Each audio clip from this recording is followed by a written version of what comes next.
Yes, sir. So with that, we're going to move over to our next speaker. Our moderator today is going to be Dr. Joe Paschal. Joe is our livestock specialist, covers a lot of counties, but he's our home specialist here out of the Corpus Christi region. And he's actually going to be calling on some of the agents that are on this meeting. So, Dr. Paschal, I'll turn it over to you now. Oh, thanks, Brian. Well, yeah. As y'all know, I cover a lot of counties. I'm not exactly sure how many, but so what we did is we asked some of the county extension agents in their counties to go visit with their local livestock auction barns, and sort of kind of get a market report, what's going on in their market, what are some conditions or restrictions that are being imposed as a result of the pandemic. And I know that the Texas Livestock Marketing Association sent out a letter to all their members. There's about 110 livestock auction barns or commission companies scattered across the state. Most of those are on a line from Interstate 35 and east, although there's probably about 25% of them are located west of that line. Most of them are located where the cattle are. And so what we did is just, as I say, I just asked some of the agents to visit with their auction barn. And so, Brian, I'm not sure where you want to start, but you want to start with you, or should we start with Quinn or Landon or Shannon? We could work our way north. We could go from Beeville and end up in Navasota. Okay. So let's start with our Beeville auction barn. And are you on, Quinn? You there? Yep. Yeah. Landon. I'm sorry. I apologize. Quinn's name is sitting right up here in front of my screen, and that's what I was looking at. I apologize, Landon. So, can you give us sort of what's going on over there at the Beeville Livestock Auction Barn? Sure. Well, good morning, everybody. Landon Gulick here from the B County AgriLife Extension Office. I spoke with Mr. Rodney Butler yesterday and today, owner and operator there at Beeville Livestock Commission. And what he kind of told me, the overall spring trend is, as most of y'all know, back in early spring, we're in a pretty severe drought, and that's caused the prices of those lightweight steers and heifers to be pretty low. You know, from those 200 to 600 weight cattle, prices seem to kind of have bottomed out in about mid-March, but they've slowly been coming back with those good spring rains that we got in the northern South Texas counties in late March and early April, as well as the recent rains here that we've gotten in B County over the last 6 weeks. The prices on those lightweight steers and heifers have really come back. The heavier cattle, those 6 to 8 weight steers and heifers, the prices have slowly been coming back, but they also tend to have bottomed out back in mid-March, due to the COVID-19 crisis there. But Rodney said those prices are slowly coming back. They're a little soft still, but he expects them to maybe increase a little bit. It all kind of depends on the economy and where it's going to go from here. Looking at prices from our latest sale on June 6th, and we sell on Fridays here in B County. On steers, number 2s, those 2 to 3 weight cattle, $1.57 to $1.77, and number 1s from $1.77 to $1.85. 3 to 4 weight steers, $1.27 to $1.37 on number 2s. Number 1s, $1.37 to $1.53. 4 to 5 weight steers, number 2s, $1.18 to $1.28. Number 1s, $1.28 to $1.55. 5 to 6 weight steers, $1.14 to $1.24. Number 1s, those 5 to 6 weights, are $1.24 to $1.33. Those heavier cattle, those 6 to 7 weights, 95 cents to $1.15 for number 2s, and number 1s, $1.15 to $1.20. And 7 to 8 weight steers, 84 cents to $1.04 to $1.07. Heifers, those light heifers, 2 to 3 weights, $1.20 to $1.30 on number 2s, $1.30 to $1.37 number 1s. 3 to 4 weight heifers, Number two's $1.14 to $1.24, and number one's $1.24 to $1.35. 4 to 5 weight heifers anywhere from $1 to $1.10 on number twos. Number one's $1.10 to $1.38. 5 to 6 weight heifers 92 cents to $1.12 on twos, and then ones $1.12 to $1.29. Heavier heifers, those 6 to 7 weights, 96 cents up to $1.06 on those number twos, and number ones $1.06 to $1.16. And 7 to 8 weight heifers $1.77 to $1.87. Number twos and number ones $1.87 to 87 cents to 92 cents on those heifers. Slaughter cows 35 cents to 69. Slaughter bulls 65 to 87. Stocker cows 62 to 70. Bred cows 590 to 675, and pairs are bringing 1100 to 1150. Another thing, Ronnie has said that the number of cattle on hand has been reduced due to the recent rains. People are tending to keep more head and not sell so many. Back in March, it seems like the cattle on hand, the numbers were into the mid 500s. Now they're both last two sales have been under 200 on cattle on hand. So with the rains, like he said, he's equating that to people are just keeping more cattle or not willing to take them to the auction barn right now. With that said, that's it, guys. Got any questions on those?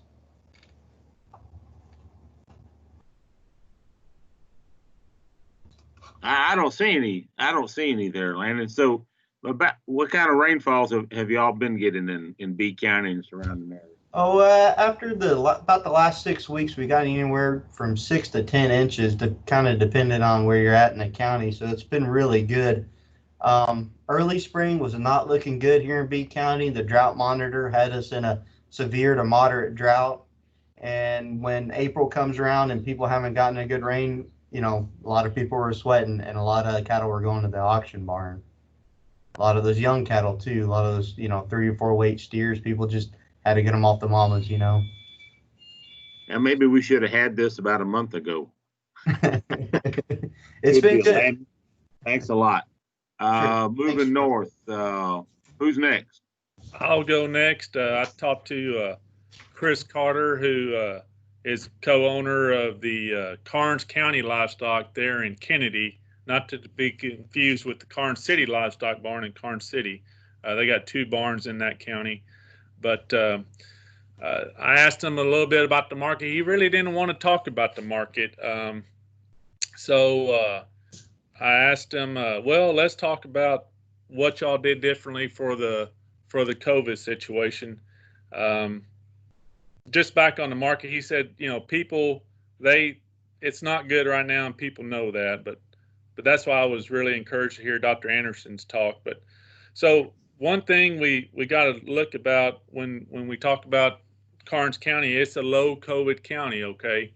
So very few cases, but they did make a lot of changes, and some of the things I asked him, which are kind of interesting, he's about getting out of your vehicle and getting the tickets and those type of things. He said, really and truly, when you read their insurance policy, that's the way it always has been or is. You're not supposed to leave your vehicle and those types of things, which I thought that's kind of interesting, because I've helped tag cattle before, I've helped pin cattle before, all those sorts of things. So it just depends on the relationship with your sale barn operator.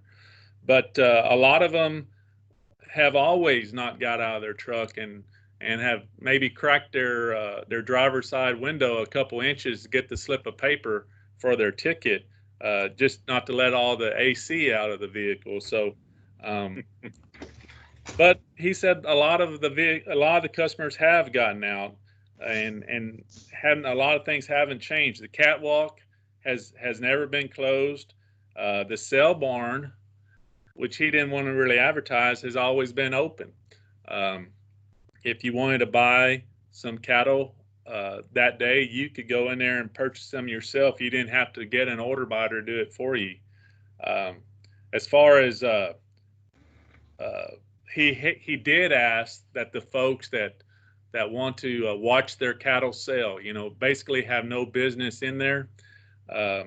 Most of those people ask to have some tags pulled. They already know their numbers. They can go up on a catwalk and see what number they're on, and they can go into the sale barn and watch their calves sell. But he did ask that you know, once your cattle have been sold, if you please would exit the sale barn. But they didn't force anybody to, and again, it's because of the low COVID situation. As far as getting your check, Court. hey Landon, you still got your microphone on. With city court or? I don't know if he's listening, but I'll text him. But as far as getting your check, you know, I know some barns. Please use we'll mail you the check to your house. But you know, a lot of people want to get the check that day. I'm gonna have to text them. I can't barely pay attention to my self-talk. All right, I sent him a text. But he said, we will bring the check out to you. You don't have to come into the barn. But again, he said they've always done that for customers. Some elderly customers, if they would call to the barn ahead of time and say, hey, I'm out here in the parking lot, they would bring the check to you. The cafe did shut down, but they always provided meals to their workers, and then even to some of the buyers that are there. They never really shut down their cafe. So again, it's a low COVID county. They did make some changes due to the pandemic, but not that many. So that is the Karnes County report. Okay, thank you, Brian. So Brian, yeah, it seems like there's some real differences from one barn to the next, depending on, you know, how comfortable they feel. You know, whether you're you know, a more rural county or more urban county, as we've talked about some of these. Shannon, are you on? Are you next? Are you next person north? Sure. I visited with the management of the Hallettsville Livestock Commission Company yesterday afternoon. As a matter of fact, they had just completed their sale on Tuesday. They sell every Tuesday.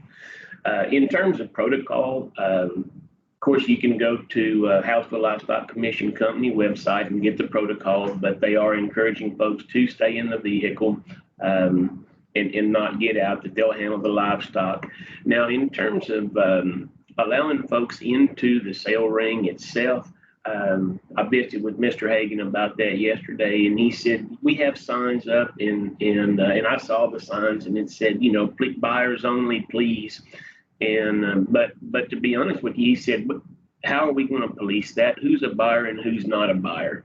And so I guess, and I'm not going to put words in his mouth, but I guess I kind of am. It's kind of an honor system. And he said most folks are respecting it. You know, a lot of the folks that just kind of spend their Tuesday afternoon watching a calf sale, you know, that attendance there has certainly decreased, and people are paying attention to that.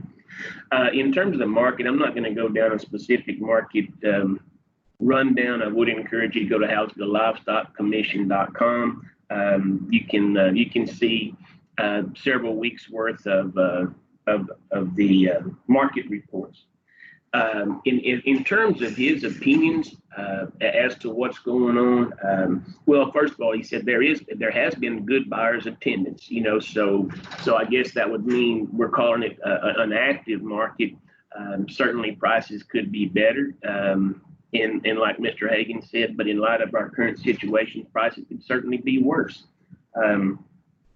You know, there's a lot of speculation out there, and we ended up having kind of a casual conversation, and you know, it's just you know, it's hard to see, you know, for them to see our producers you know, getting the level of money for these calves when, you know, when the consumer's paying $5 a pound for, you know, for hamburger meat, you know, at the local grocery store. And I think Dr. Anderson kind of alluded to some of that, and hopefully that these packers will get caught up. One interesting comment that, and I'll close with this one, an observation from those guys, and I visited with them several weeks ago. But during this, let's call it crunch time, the observation is that the spread from higher quality cattle to your Sawyer, from number ones to number twos, the spread is as wide as they have ever seen. So, that's kind of a little bit of a teachable moment in terms of bringing high quality product to the market. Are there any questions on any of those comments?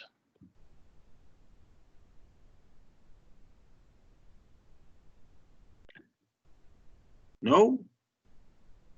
Okay, well, thanks, Shannon. Shannon's our county extension agent in Lavaca County.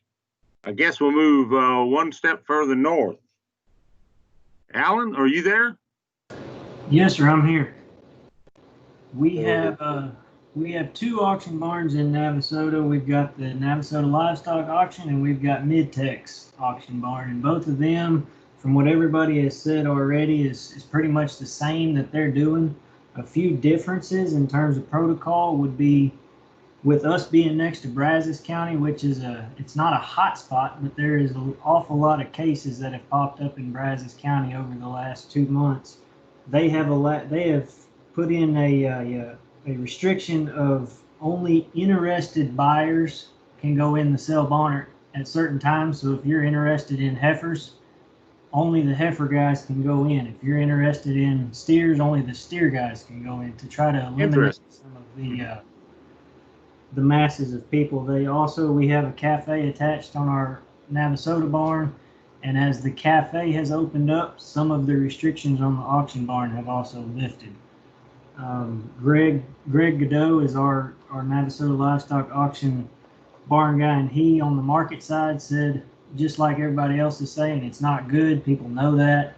He didn't go into a lot of details on how they're doing it there at the auction barn, but I did also visit with the Brazos County Livestock Auction Barn, with them being in the heavily populated area where there's been a lot of cases, and they have really set the restrictions where it's always been in place to you can get out of your car. They are literally not letting anybody out. They will meet you at the gate, and you have to, no matter what, stay in your vehicle. They're not letting anybody in. They're looking at maybe doing online auctions and things like that until the cases start going down in Brazos County. Other than that, prices pretty much bottomed out here in Grimes County at the end of March. They are rebounding as the economy comes back, but that's about as much detail as we went into when I visited with our guys. Good deal, Alan. Good deal. Anybody, Brian, there was just 4 of y'all, right? That's right. That's the report. Yeah. And the question that I know that we all get, or we all have, and we saw David's market report, and we all read market reports, is that, what do you do as a cow-calf producer? And I can tell you that the value that you receive at the sale barn, you do have an impact. You do have an effect on it. And I tell this to producers all the time. There are things that you can do to improve the value of your calf. And it's too late to change the color, too late to change the breed. But there are things that you can do to impact the price per pound and also the weight of that calf.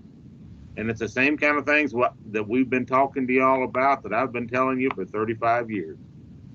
Castrate those bull calves, implant those bull calves, make sure that they have some vaccine in them, make sure that you indicate that they've had vaccine in by either putting an ear tag in their ear or ear notch in their ear, because those buyers are not stupid. They are discriminating. The calves the good calves are still bringing more per pound than the average run-of-the-mill calf. And to me, I think that that's really important. For myself, the last couple of years, I've just decided to feed my calves. I wasn't particularly enamored with the way the cattle were being purchased sometimes. And so I thought, well, if I think that my cattle are really as good as I think they are, I'm going to put them in a feed yard. And that's what I did. And certainly I had to wait a little bit on my money. You've got to be prepared to do that. But and you've got to have good cattle. You've got to have confidence in your cattle. And so, you know, I would suggest that in the future that as much as possible that, you know, you think about the little things that you can do at home to change the value of your calf. Not necessarily, as I said, changing color or breed, but the management aspect.